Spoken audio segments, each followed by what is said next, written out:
Welcome back to the Billabong Pipe Masters. John Florence of Hawaii is up against veteran and former Pipe Master Taj Burrow. Board hit me at some point underwater, but yeah, I got probably lucky not to hit the reef on that one.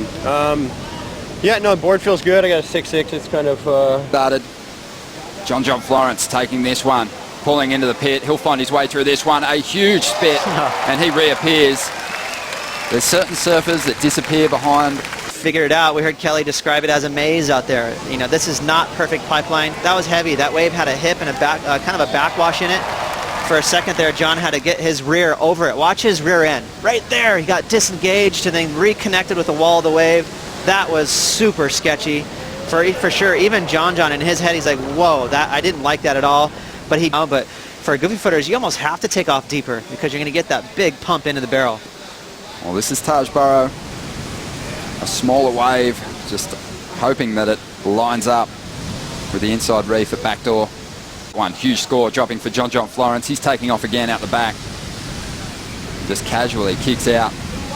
Have you seen John's movie yet? View from a Blue Moon. This sick movie. I watched it at the premiere here at Sunset Elementary. Up just down the road. And here he goes again, swinging late on the inside. Somehow gets that rail to set in the water, but on this occasion can't find his way through the pit. That was to knife it just like this. See how late he is? His front foot is all the way near the nose rocker, so he uses every inch of his small board. That board to me looks right around 6'6", maybe even less, 6'4". Tiny board for how big the waves are, but it gives him the freedom to move where he wants to. It gives him to, you know, listen to his brain on a split-second notice. John always makes those little micro adjustments in the barrel.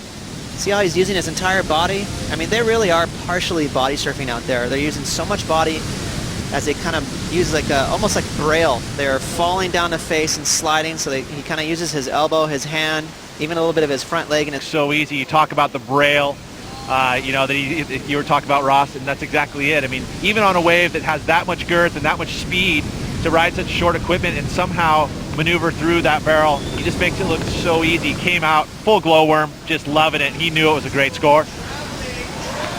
Well, we see John Florence now on the back door, Pete, and finding. That's what I get for turning my back to the ocean. And again, John just having a ball out there, as you said, Ronnie. Just catching every wave that's decent out there. Decent to amazing. He just seems to be right there. Coming into this contest. But right now we're seeing Taj, a late drop, almost loses his nose. Sets up the pit on the inside. A clean ride. Throws a little backside air attempt to finish that one off. Masters title.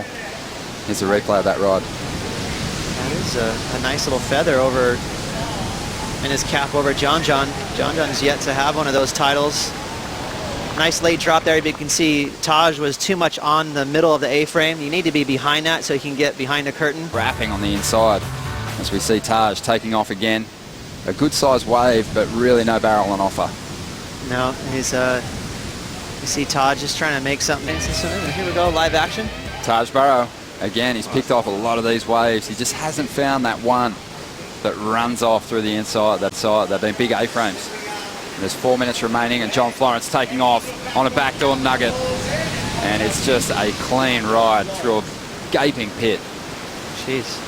John Florence won't be out there, causing him to hold back. But Taj again just tucks in. He's not going to find his way through that one. This heat is coming to a close, and John Florence, chasing his first Pipe Masters victory, is moving through to round 4 and taking a victory lap here. Late drop, slides, but regains control, gunning his way through the barrel, and he might just improve his heat score total with that wave on the dying seconds. That was a crazy display of how you surf at pipeline. You saw that maneuvering he did in the barrel, that pumping while he's grabbing rail. That's the only way he would have made that tube ride. He was so deep in that thing. I think it was up after the horn, but wow, that would have been another near 10-point ride.